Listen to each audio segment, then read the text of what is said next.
জনপদ, রাজন্যবর্গ এর সবটাই দুদিনের এবং তাৎকালিক বা তথাকথিত।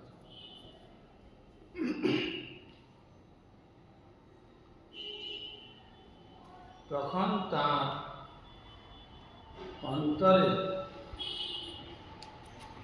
চিরন্তন শান্তি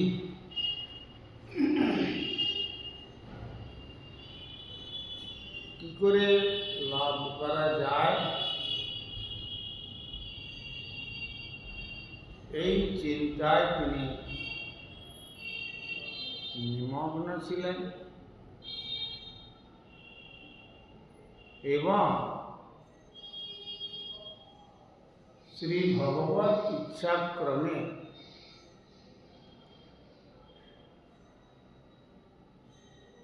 কৃষ্ণ যদি কৃপা করেন কোনো ভাগ্যবানে,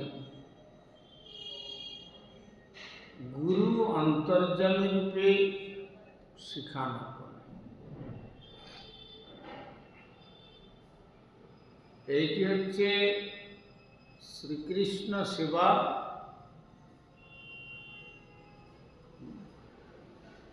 বিশেষ আরতি যখন সাধকের হৃদয়ে জাগে তখন ভিতরে শ্রী ভগবান অন্তর্যামী রূপে প্রেরণা দান করেন, আর বাহিরে গুরু রূপে তাকে পরিচালনা করেন। এটি হচ্ছে শ্রীকৃষ্ণ কৃপারই ফলশ্রুতি।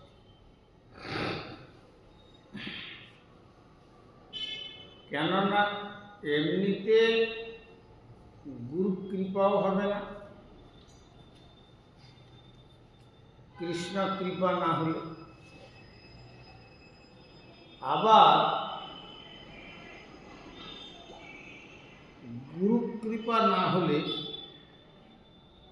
কৃষ্ণ কৃপাও হবে না।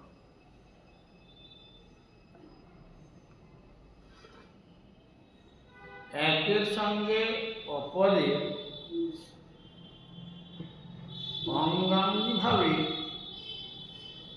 সংযুক্ত।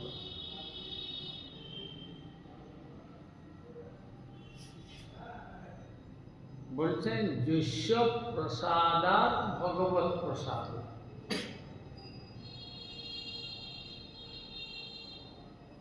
যার কৃপাতে আমরা শ্রী ভগবানের কৃপা লাভ করতে পারি,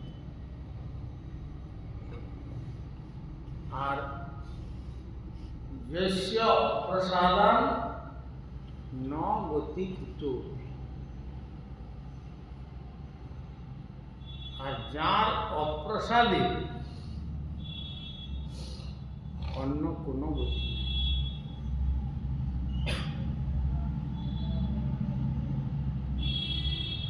অতএব এটি উপলব্ধি কখন হয়?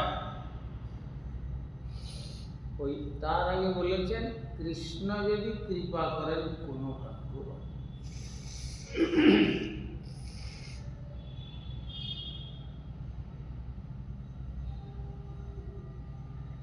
অতএব কোনো ভাগ্যবান জীবকে যদি কৃষ্ণ কৃপা করেন তাহলে তো গুরু রূপে তিনি বাইরে থাকবেন, তাকে পাবেন, আর অন্তর্যামী রূপে তিনি প্রেরণা দিবেন। প্রকৃতপক্ষে তাহলে কে শিক্ষা দিচ্ছেন? কৃষ্ণ।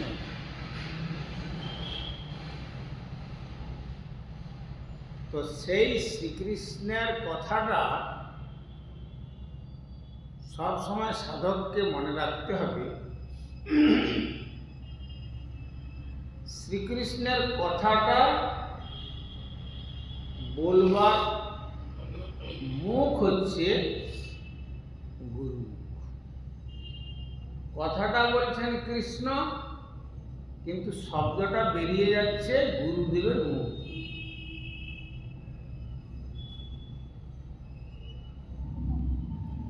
এই জন্য কৃষ্ণ যদি কৃপা করেন কোনো ভাগ্যবান বলেছেন, তাহলে তিনি দুই রূপে তিনি শিক্ষা দিচ্ছেন, অন্তর্যামী রূপে আবার বাইরে গুরু রূপে।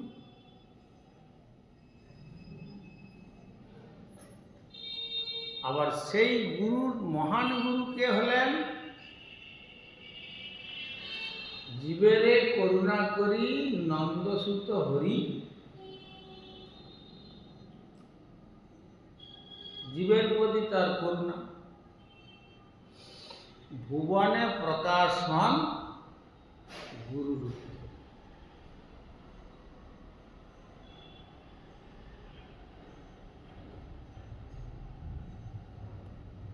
সেই জন্য আমাদের প্রভুপাদের উপদেশামৃতের মধ্যে পাওয়া যায়, ভগবানকে ভোগ দিলে তিনি বলবেন না যে দেখো কাল বেলা হয়ে গেল, আমাকে এই অসময়ে দিচ্ছ।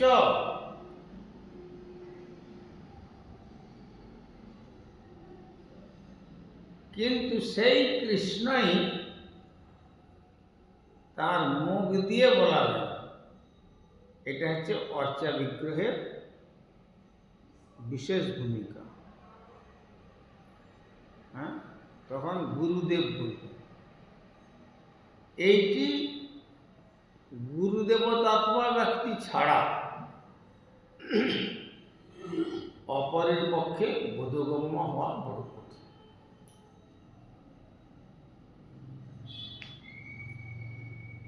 এই জন্য কৃষ্ণের নির্দেশ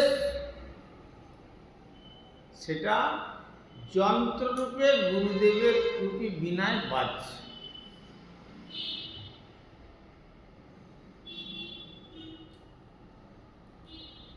এই জন্য সর্বক্ষণ কখনো সাধক বা সাধিকা যারা, তারা শ্রী গুরুদেবের বাণীকে কখনো প্রাকৃত বলে ভাববেন না।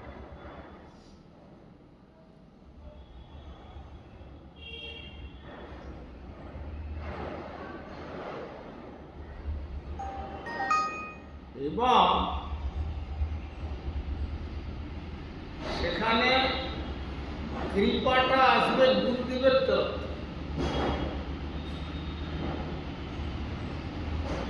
যাহার প্রসাদে কৃষ্ণ কৃপা পাই,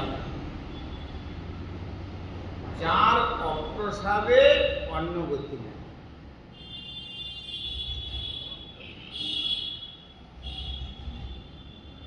সুতরাং এইটি সাধককে আন্তরিকতার সহিত গ্রহণ করতে হবে। কেননা একই পাত্রেতে, একই রন্ধনেতে পারস হলো। একটি পারস ভগবানের মন্দিরে সেবককে নিবেদন করার জন্য নির্দেশ দিয়ে মন্দিরে দেওয়া হলো,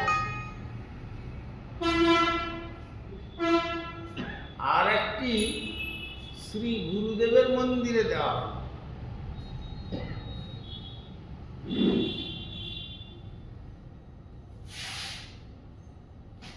এখন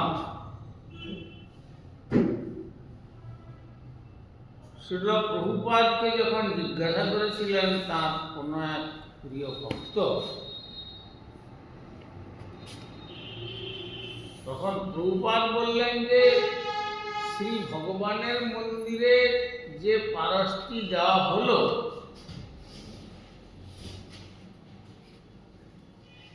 সেটি ভগবান স্বীকার করতেও পারেন অথবা নাও করতে পারেন।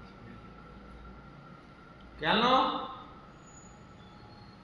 যিনি অমান্য করছেন, ভালো জিনিস অমান্য করতে গিয়ে তার মনের মধ্যে ভোগের বাসনা হলো। যিনি রন্ধন করছেন, ভালো জিনিস রন্ধন করতে গিয়ে যদি মনের মধ্যে বিন্দুমাত্র ভোগের বাসনা এসে যায়, আর যিনি পারস করছেন তার যদি মনের মধ্যে কোনো রকম ভাবনা জাগে, এমনকি যিনি মন্দিরে ভোগ দিচ্ছেন তিনি যদি ভগবানের চরণে নিবেদিত আত্মা না হন, তাহলে ওইটি নিবেদনের পূর্বে মনে হবে যে আচ্ছা এত উপাদেয় জিনিস, এই ভোগ দেওয়ার পরে এই জিনিসটা আমি রেখে দেব, এইরকম মনে হতে পারে। এই জন্য প্রভুপাদ বললেন যে এই রকম যখন মানসিকতা হবে তখন ভগবান তার থেকে দূরে সরে যান। কিন্তু যখন শ্রী গুরুদেবের মন্দিরে ভোগটা তোলা হলো,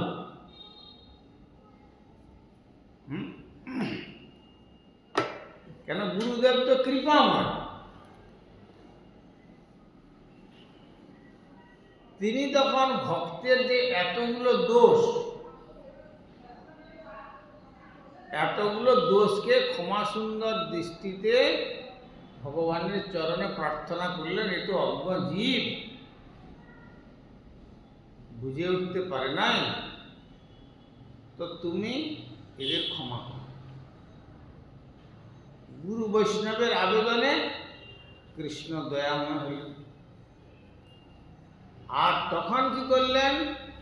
গুরুদেব সেই যে তাকে দেওয়া হলো, গুরুদেব তখন সেই দ্রব্য শ্রী ভগবানকে নিবেদন করলেন।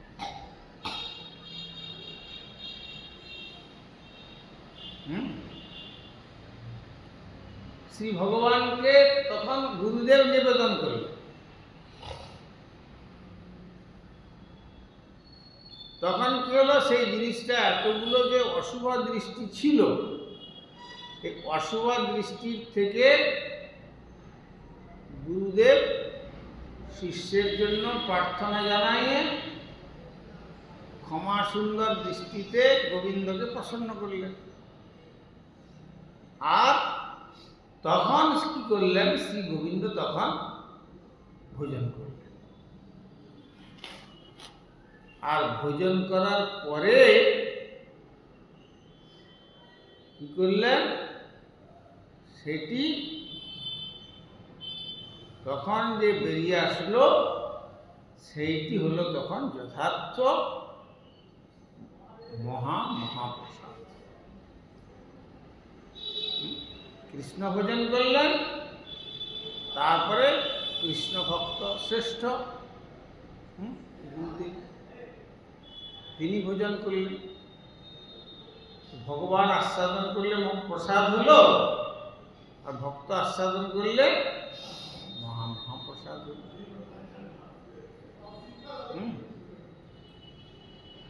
অতএব এই জন্য প্রভুপাদ বললেন, যেটি গুরু গৌরাঙ্গ গান্ধর্বিকার মন্দিরে যে ভোগের পারসটি নিয়োজিত হলো, ওটা হতেও পারে ভোগ, নাও হতে পারে, কিন্তু শ্রীল গৌরকিশোরদাস বাবাজি মহারাজ অর্থাৎ প্রভুপাদ বললেন, আমার পরমারাধ্য গুরুদেবের মন্দিরে যেটি ভোগটি গেল, ওটি যে ভোগ হবে সে বিষয়ে কোনো সংশয় নেই।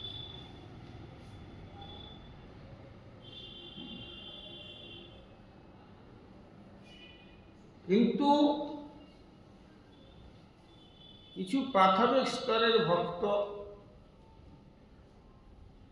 তারা কি বলেন?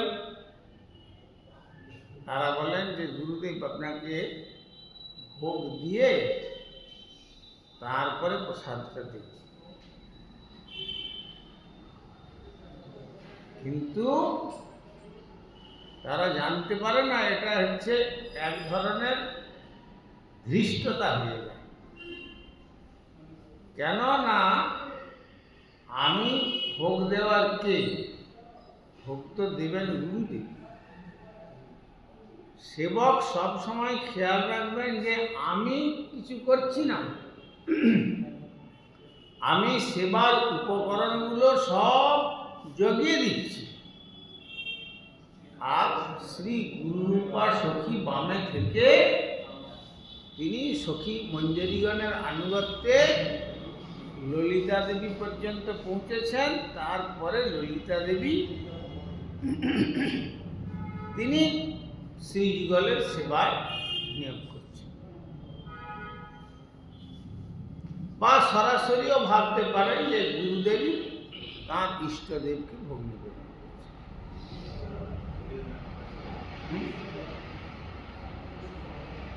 এইটি সাধকের সর্বক্ষণ স্মৃতিপটে রাখতে হবে। তা না হলে ওই ভূতশুদ্ধি মন্ত্রেতে পুজো করতে গিয়ে বলতেন না, না হম বিপ্র ন চ নরপতি না পি বৈশ্য ন শূদ্র না বর্ণী ন চ বৃহপতি ন বনস্থ জ্যোতির্বা কিন্তু প্রদ্যোন নিখিল পরমানন্দ পূর্ণমিতাব্ধে গোপীভক্তি পদকমলয় দাস দাসানু দাস অহম।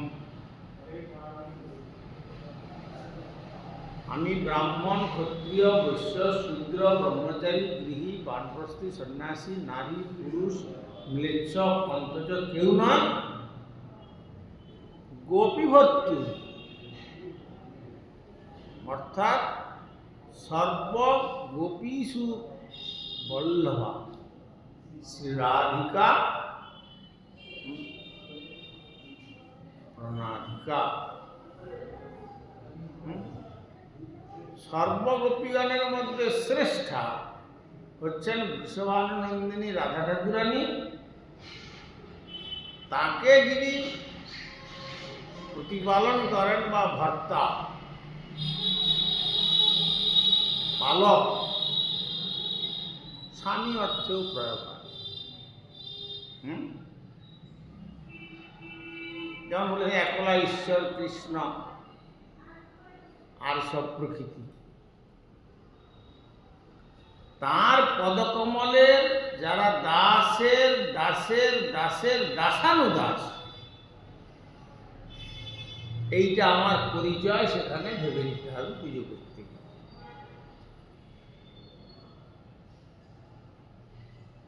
দাস অভিমান,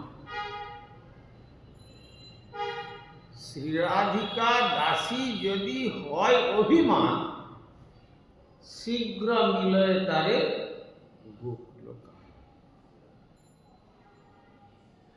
এই ভাবনাটা কি করে আসবে? নরোত্তম ঠাকুরের সেই ভাবনাটি এসেছিল। তখন তিনি রাজমর্যাদায় সমস্ত জলাঞ্জলি দিয়ে ব্রজের পথে যাত্রা করলেন।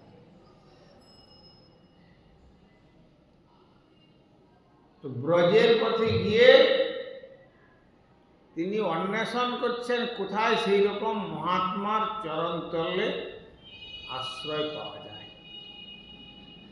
কেন? নিরাশ্রয়স্য গতির নাস্তি।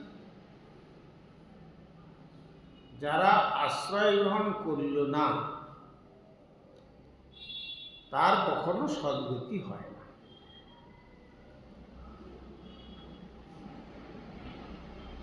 এই জন্য বলেছেন না যে তীর্থযাত্রা পরিশ্রম নতুন হবেই বলেছেন, সকলই মনের ভ্রম, সর্বশ্রেষ্ঠ গোবিন্দ চরণ আশ্রয় লইয়া ভজি, তারে কৃষ্ণ নাহি তেজে। আর সব মরে। তাহলে আশ্রয় নিয়ে যদি ভজনটা করে, তাকে কখনো কৃষ্ণ পরিত্যাগ করে না। আর যারা আশ্রয় থেকে বঞ্চিত হলো বলছেন আর সব মরে অকারণ, অকারণে মৃত্যু হলো। মানে যে জন্য জন্মেছিল তার কারণটা অনুসন্ধান করতে না পেরে আবার তার যথাসময়ে মৃত্যু হলো, আবার জন্ম হলো, আবার মৃত্যু হলো। মানে পশুবৎ জীবন যাপন করল, কেবল আহার নিদ্রা ভয় এবং বংশবিস্তার বা ইন্দ্রিয় সুখ ভোগ এই করে পশু জীবনের মতো জীবন যাপন করে মরে গেল।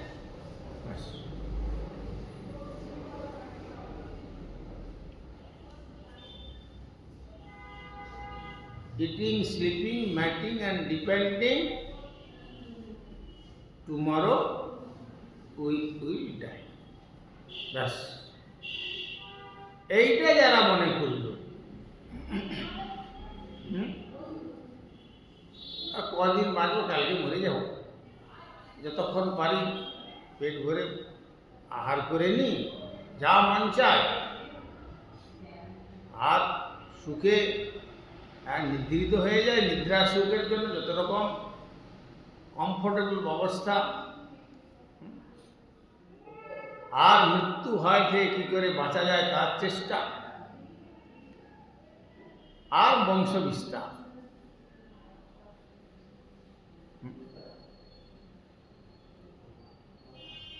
আর যার সোজা বাংলা বলছেন দিবাকালে অর্থ চিন্তা, কুটুম্ব ভরণ, রাত্রিকালে নিদ্রা আর ইন্দ্রিয় তৃষ্ণা। কিন্তু এর থেকে মুক্ত হওয়ার জন্য সেখানে কোন সৌভাগ্যবান জীবের প্রতি ভগবানের কৃপা হয়। কৃপাটা কার হবে? কার প্রতি কৃপা হবে? হিমালয় তো মাথা উঁচু করে দাঁড়িয়ে আছে, আবার সমতল ভূমিতেও সমতল স্থান আছে, আবার তার মধ্যে আবার অনেক শুষ্ক সরোবরও আছে, আবার অনেকগুলি একবারে পরিপূর্ণ হয়ে আছে। বৃষ্টির তো কোনো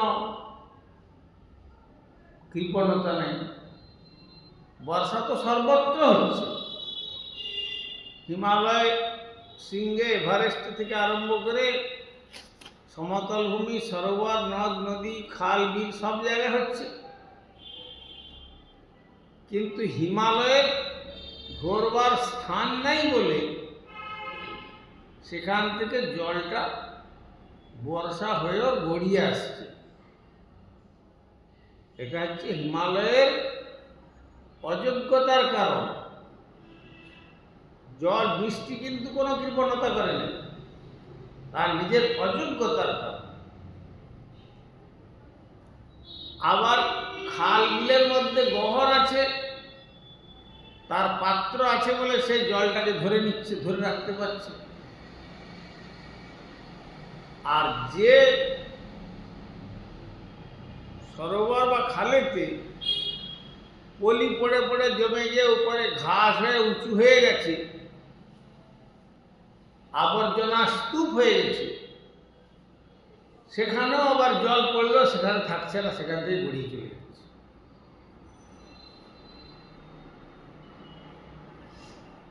তাহলে ভগবানের করুণাটা সর্বত্রই বর্ষিত হচ্ছে। ভগবান বলেছেন না, সময়ং সর্বভূতেষু নমে দেশস্তে নমে প্রিয়। আমার কাছে সকলে সমান, সকলেই তো আমার ছেলে। শ্রীনবন্ত বিশ্বমিত পুত্রা। কিন্তু যে সেই সন্তানত্বের অধিকার তো আছে, কিন্তু অধিকারী হওয়া দরকার। শুধু অধিকার নিয়ে বসে থাকলে চলবে না, অধিকারী হতে হবে। সেই অধিকারীটা হতে গেলে কি প্রয়োজন? পিতামাতার আনুগত্য স্বীকার করতে হবে। আর তা না হলে যদি আনুগত্য স্বীকার না করে উচ্ছৃঙ্খল হয়, সেখানে পিতামাতা কি করে? তৈজপুত্র, তোমাকে ত্যাগ করে দিলাম, আমার আর কোন সম্পত্তির সব কিছু থেকে তুমি বঞ্চিত হবে। এটা তোমার উচ্ছৃঙ্খলতার কারণ। তেমনি আমরা ভগবানের সেবা করবার জন্যই জগতে এসেছিলাম, কিন্তু উচ্ছৃঙ্খল রূপী যে স্বতন্ত্রতা, এই স্বতন্ত্রতা শক্তির দ্বারা ভগবানের সেবা না করে অবিদ্যা সুন্দরীর রূপে গুণে আকৃষ্ট হয়ে ভগবানকে আমরা ভুলে গেলাম। তখন ভগবান কি করলেন? ওই তৈজপুত্রবৎ তার কৃপা থেকে তাকে বঞ্চিত হতে হলো। আর সেই যখনই ওখান থেকে বঞ্চিত হলো, তখন কি হলো? ওই যে ওখানে কৃপাটা থেকে বঞ্চিত হলো, সেই দোষে মায়া পিশাচি, এবার মায়া আছেন এখানে, যাবে কোথায়? তাকে কিছু আশ্রয় নিতে হবে। তখন মায়ার আশ্রয়ে গড়িয়ে পড়ল। আর তখন সেই দোষে মায়া পিশাচি দণ্ড করে তারে, আধ্যাত্মিক আদি তাপত্রয় তারে জারি মানে। ওই দোষ সেখানে আধ্যাত্মিক তাপ মানে শারীরিক মানসিক তাপে জর্জরিত করে দেবে, এ বিষয়ের স্বভাব। আর আদি ভৌতিক তাপ, হঠাৎ রাস্তায় যাচ্ছে, কিছু নাই, হঠাৎ বাইরে থেকে একটা পাগলা কুকুর এসে কামড়ে দিল। আবার দুশ্চিন্তা যে এখন এর জন্য আবার তার ভ্যাকসিন নিতে হবে, এখন 4000 টাকা কোথায় পাবো। হঠাৎ করে এসে রাস্তায় সাপ দংশন করে দিল, ভৌতিক তাপ।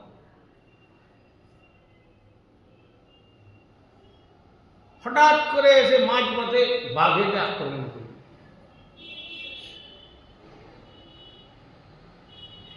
বাঘের ভয়ে তখন শেষ পর্যন্ত মৃত্যু হলো, আবার ব্যাঘ্র জন্ম হলো।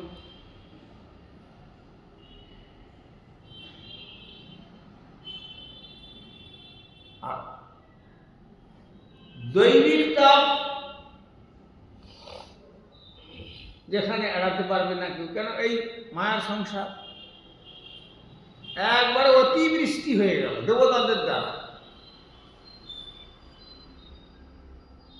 এটা প্রকৃতির নিয়মে চলবে একবারে সর্বত্র। আমরা যখন 2002 সালে মনে হয়, কি 2000 সালে মনে হচ্ছে, এই মায়াপুরে যখন বন্যা হয়েছিল, তখন এই যে আমাদের সিঁড়ি, এই সিঁড়ির মতো উঁচু হয়ে গেছিল, এতটা জল। সব মন্দিরের বিগ্রহকে মন্দির থেকে তুলে উপরে ঘরে রাখতে হবে। ইস্কনের নৃসিংহদেব জলে ডুবছেন,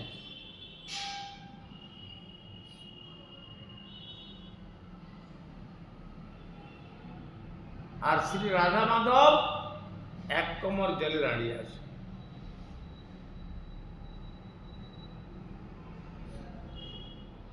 রসিশালা থেকে বাঁশের ভাড়া বেঁধে তার মধ্যে রাধা মাধবকে ভোগ দেওয়া হলো, আর সর্বত্র শুধু জল আর জল। তখন তো আমার এই বিল্ডিং কিছু হয়নি। এই আমাদের গেটের সামনে বড় বড় নৌকা চলছে, এটা সব থেকে উঁচু জায়গা, এখানে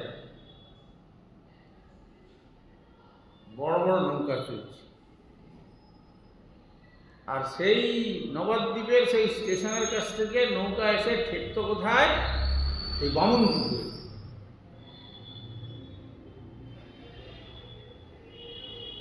এখন যেমন ওই মায়াপুর ঘাট, নবদ্বীপ ঘাট চলছে, এইভাবে এইরকম হয়ে গেল দৈবিক দেবতার দ্বারা।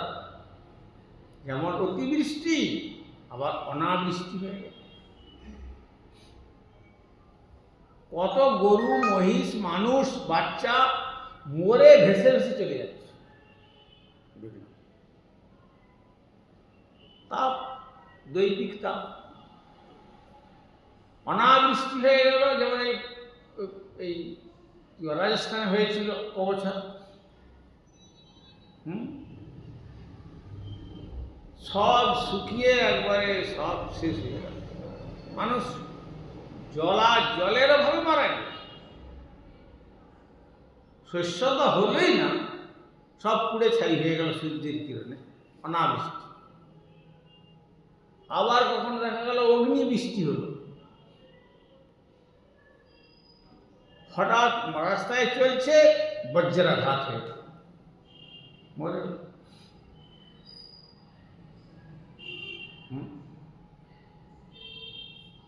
দৈবিকতা বলছেন, তুমি যখন আমাকে ভুলেছ, আমার কৃপা থেকে বঞ্চিত হওয়ার ফলটা তুমি এই পাওয়া। সেই দোষে মায়া পিশাচি দণ্ড করে তারে, আধ্যাত্মিক আদি তাপত্রয় তারে জারি মারে। তার ফলটা কি হলো? তাকে কিরকম মারবে বলছেন? জারি, জেরে। যারা মানে কি? যেমন আমের আচার করে না লবণ দিয়ে, এই লেবুর আচার, গোটা লেবুগুলো ঢুকিয়ে দেয়, তার মধ্যে লবণ ভরে দেয় আর দিয়ে রোদে রেখে দেয়। ওকে বলে লবণ জ্বালানো হচ্ছে ওর মধ্যে। মানে লবণটা রোদেতে, ওই লেবুর স্পর্শেতে জল হবে, আর ওই জলটা সূর্যের তাপে গরম হবে, আর ওই লবণটা ওর গায়ে ঢুকবে। ঢুকতে ঢুকতে ঢুকতে ঢুকতে ঢুকতে ঢুকতে গোটাটাই ওর লবণ হয়ে যাবে। বলছে এইরকম আধ্যাত্মিক আদি তাপত্রয়ের দ্বারা ওই ভগবানের পাদ পদ্ম বিমুখ হওয়ার জন্য তাকে এইভাবে জর্জরিত করবে। এই জন্য তারে জারি মারে বললেন।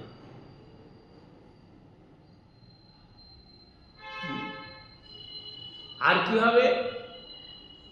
পিশাচি পাইলে যেন মতিচ্ছন্ন হয়, মায়াগ্রস্ত জীবের হয় সে ভাবোদয়। ভগবান বলছে, তুমি আমাকে ভুলেছ তো?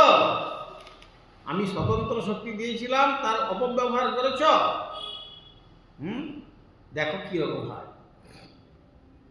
পিশাচি ভূতে পেলে যেমন নিজের পরিচয় দেয় না। কোথায় ছিলে তুমি? আমি ওই গাছের উপরে ছিলাম। বাবার নাম কি?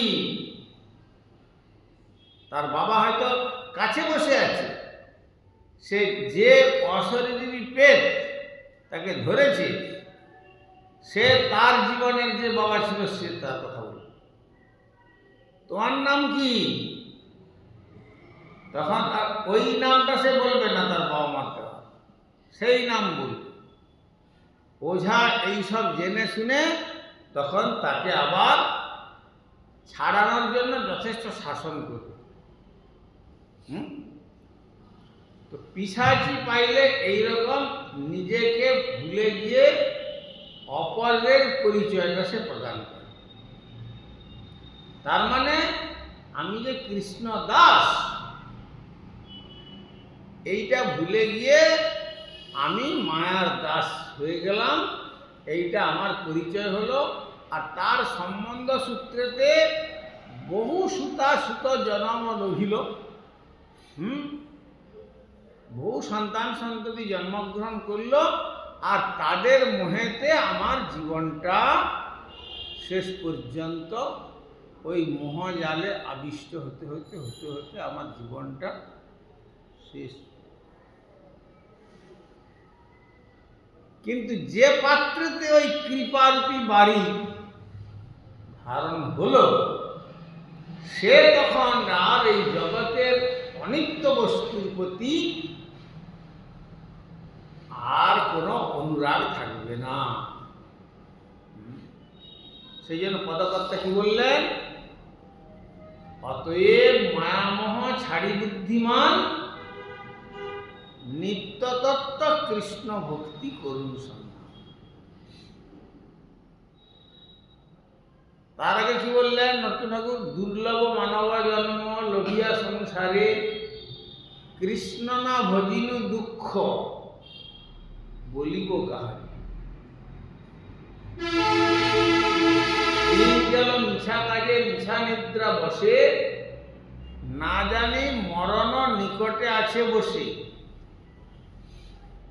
গর্ধর্বের মতো আমি করি পরিশ্রম, কার লাগি এত করি না ঘুচিল ভ্রম। দিবারাত্রি গাধার মতো পরিশ্রম করে গেলাম। আর কোনো উদাহরণ না যে নরসিংহ এই কথাটা বললেন। কেন বললেন? গাধা অল্প বোঝাতে সন্তুষ্ট, অল্প বোঝা দিলে সে গা ঝেড়ে ফেলে দেবে পিঠ থেকে। আর দুপাশে একবারে বেশ সিদ্ধারা একটু বেঁকে বেঁকে যাবে, ভারী মতো বোঝা দিয়ে দেয়, বাস তখন ওই গাধা আর তাকে যেমন বলবে ঠিক সেই দিকে চলতে থাকবে। অল্প। তেমনি এই জগতে আমরা গর্ধব তুল্য হয়ে গেছি। কেন? ভগবানকে ভুলে গিয়ে মনে করছি যে আচ্ছা এই তো সবে সংসার করেছি, ছেলেটা একটু বড় হয়ে যাক, তারপরে হরিভজন করব। আচ্ছা, প্রথম তো মনে করেছিলাম সুখ পাবো, সুখের লাগিয়া এ ঘর বাঁধিন, তারপরে ঘর নিয়ে আসলাম সুখ পাবো বলে। কিন্তু ভিতরে ঢুকে দেখলাম আগুন জ্বলছে। আর এরাও এমন, এরা সকলে নিজেরা জ্বলছে, আবার আমাকে বলছে যে দেখো আমরাও জ্বলছি, তুমি কি আর না জ্বলে থাকবে? তোমাকেও জ্বালাবে। এই ছেলে বড় না হতে হতেই তার আগে থেকে কোথায় তাকে জ্বালাবে সেরকম একটা ব্যবস্থা করছে সে। আর এইটা কিরকম জ্বলনটা? জ্বলনটা মানে সুখের প্রলেপে দুঃখাগ্নিতে ভরা। যেমন পানের মোড়কে মশলা থাকে, হ্যাঁ, পানের মোড়কে মশলা দেখতে সুন্দর লাগে, কিন্তু মুখে দিলে সে দক্তাকে কিরকম অবস্থা করে মানুষের। জ্বালায় দাঁত জ্বলে, জিভ জ্বলে, আবার বেশি দিন জ্বলতে জ্বলতে ওখানে চামড়াটা এমনভাবে সেন্সটাকে নষ্ট করে দেয়, ক্যান্সারেতে পরিণত হয়।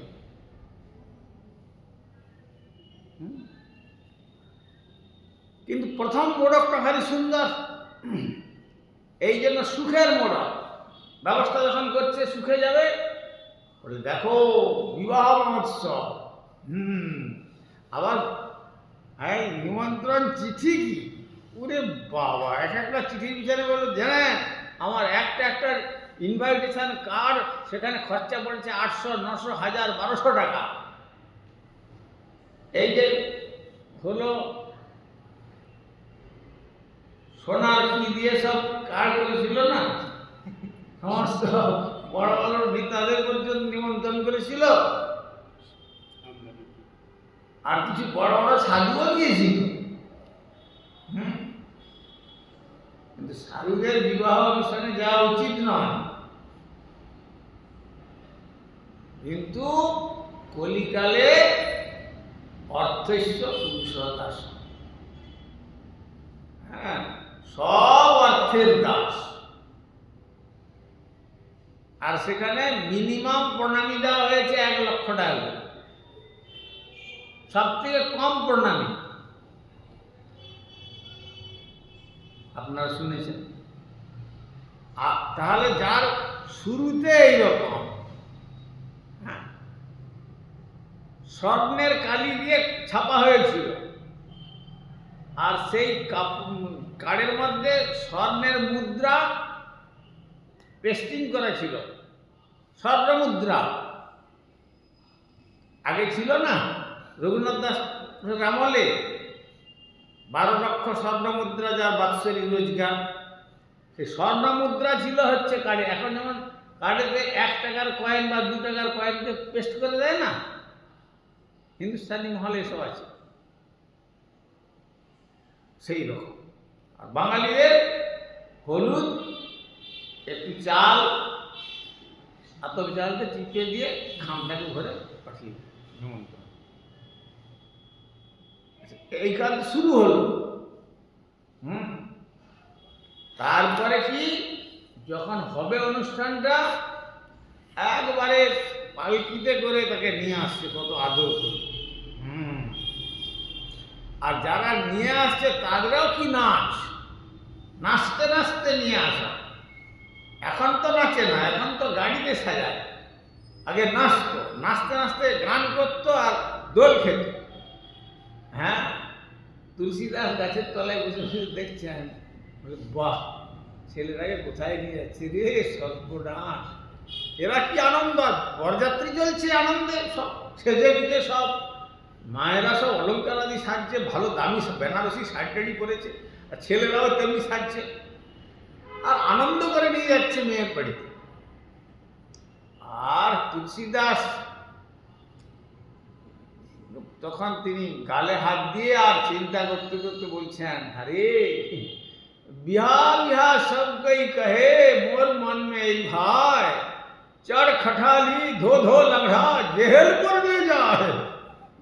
লোকটাকে জেলে নিয়ে যাচ্ছে, কিন্তু এরা বুঝতে পারছে না, ও মনে করছে যে আমাদের কি না আনন্দ দিবে বলে নিয়ে যাচ্ছে। সুখের বড়কে দুঃখ উপলব্ধিরা কি করছে, মহাত্মা। কি ছেলে কি মেয়ে, বিবাহ বয়স হয়ে গেলে তবে কি আনন্দ, কি স্ফূর্তি তার চিন্তা করা যাবে। হ্যাঁ, তো তখন যদি কোন রকম বাবা মা একটু বিলম্ব করে, তখন সে কত রকমের কথা আমরা তখন শুনেছি। তখন তো মেয়ে ছেলেদের সংখ্যা কম ছিল। তো কোন এক ছেলে বলছে তার বাবা মাকে যে মেয়ে দেখতে গিয়েছে তার বাবা লোক নিয়ে, দেখতে সুন্দরী মেয়ে, কিন্তু তার বাবা মা ডিমান্ড করেছে 5,000 টাকা কন্যাপণ দিতে হবে।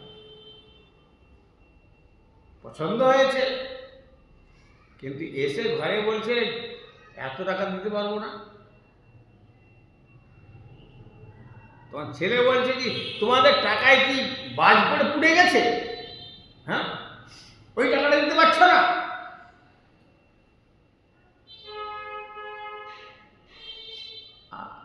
এখন তো 3.5 টাকা করে ভাগ পড়ছে না, ভাগ করেছিল, হিসাব করেছিল যে ভারত সরকার, এখন কমে গেছে না, আবার বলছে বেটি বাঁচাও বেটি পড়াও। হ্যাঁ, এখন কম পড়ে গেছে।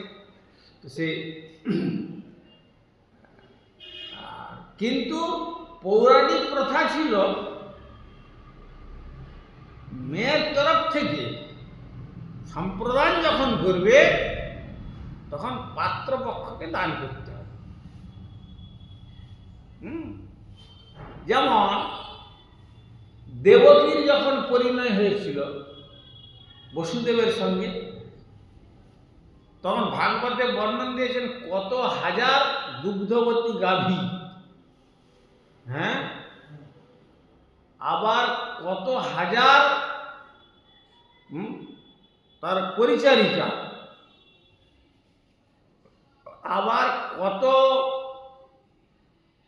সহস্র স্বর্ণ মুদ্রা, তারপর আরো কত কিছু ভাগবতে তার বর্ণনা দিয়েছেন, এই সমস্ত উপঢৌকন।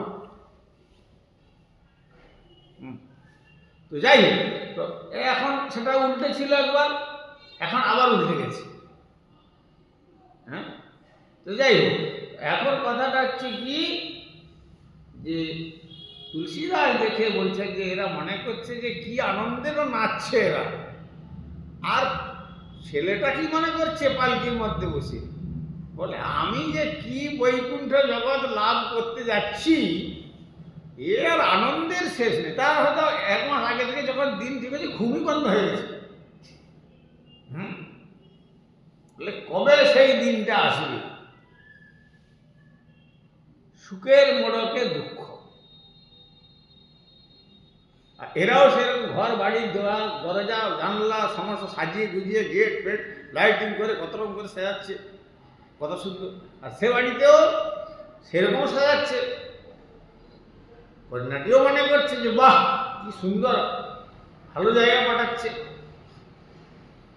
কিন্তু তারপরে যখন অনুষ্ঠানে বসলো তখন কি তার বাহ্যিক রূপ কি দেখা দিল? দেখা দিল দুটো হাতে ভালো করে শক্ত করে বাঁধা হচ্ছে। হ্যাঁ,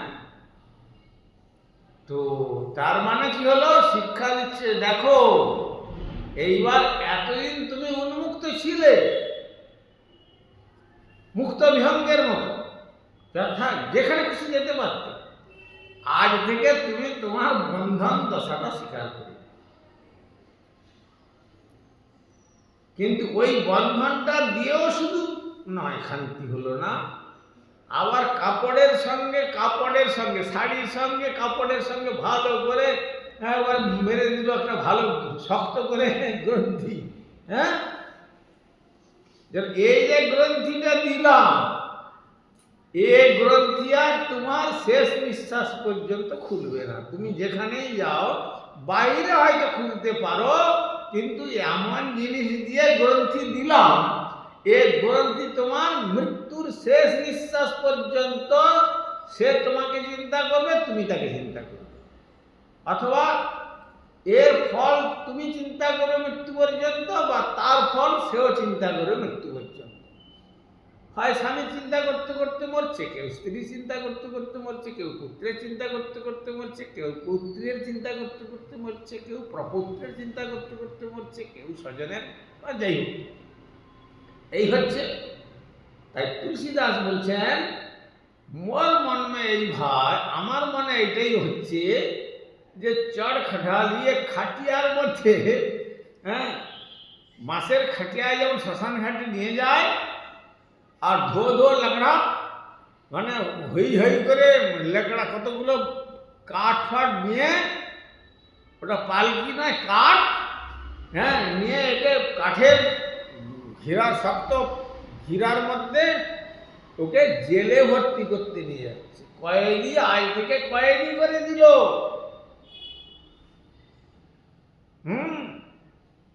মানে মায়ার কয়েদি হয়ে গেল। কিন্তু প্রলেপটা দিচ্ছে এমন, যাওয়ার সময়ও সুন্দর, সেখানে গিয়েও দেখলো সুন্দর, আলো বাদ্য বাজনা, আর সকলে সেজে গুজে বসে আছে কত রকমের। আর যাকে দেবে তাকে আবার আজকাল পার্লারে নিয়ে গিয়ে সুন্দর করে নিয়ে এসে রেখেছে, কালো হলেও তাকে সুন্দরী করে দিয়েছে, একবারে এসে ডেকে সুন্দর করে। এ মনে করলো যে আমি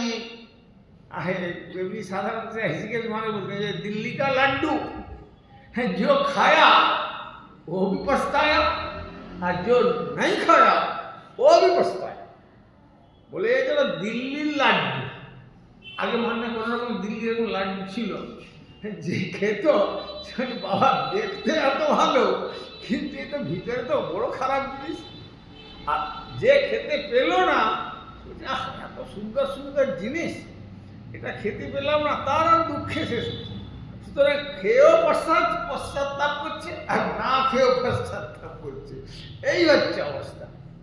এখন তথাকথিত সাধুদের অবস্থা হচ্ছে তাই।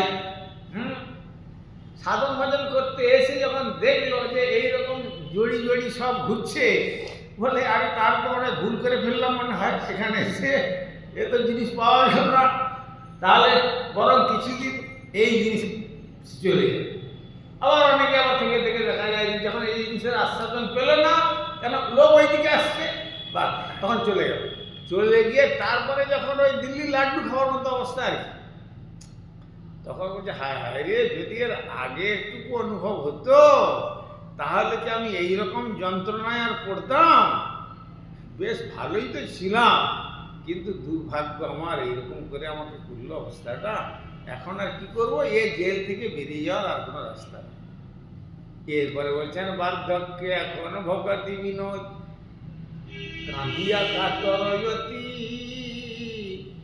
হরি না ভজিয়া তোরে দিন বৃথা গেল, এখনো কি হবে গতি।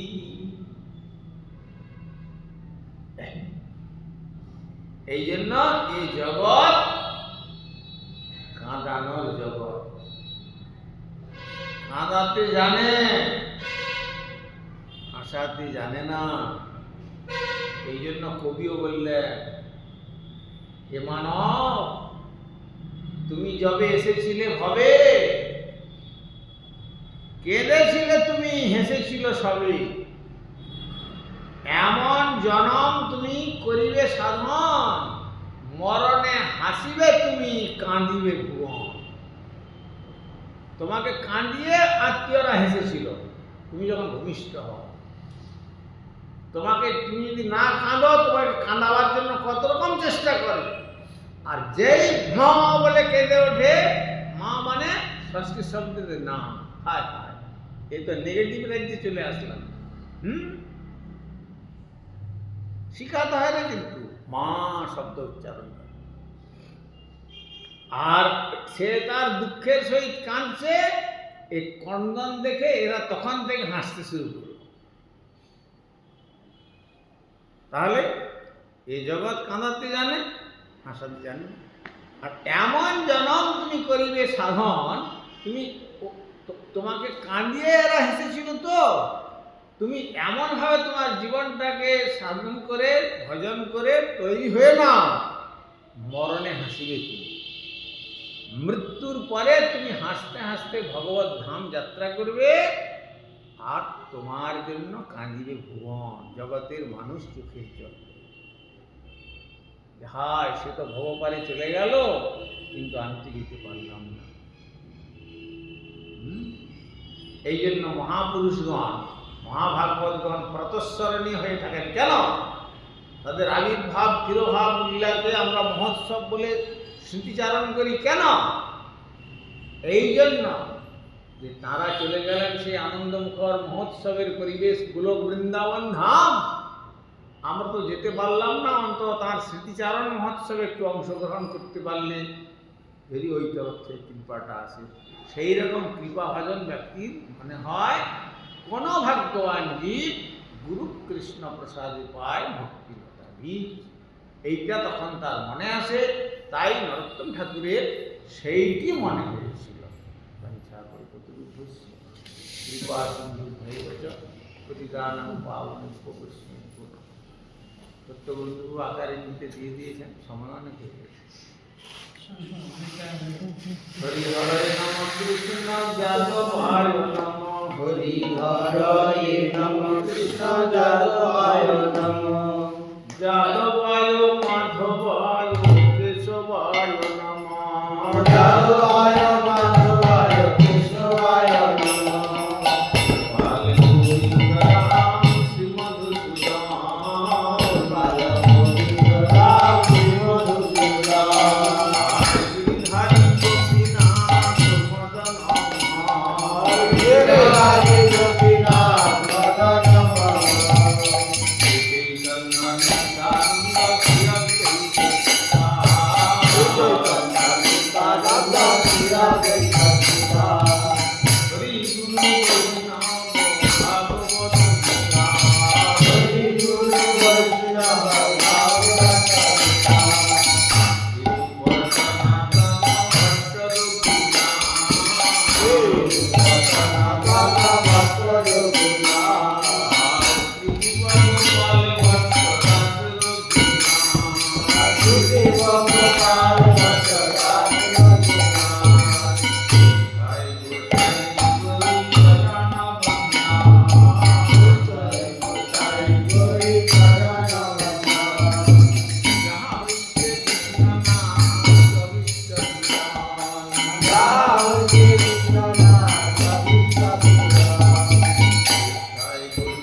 श्री जगन्नाथ बलदेव सुभद्रा श्री बलरामदेव धमेश्वर श्री गौर सुंदर श्री जगन्नाथ देव श्री गिरिराज महाराज श्री श्री राधा दामोदर जी ग्रंथराज श्रीमद् भागवतम तुलसी महारानी तथा सांदकालीन महाभागवत चरित कथा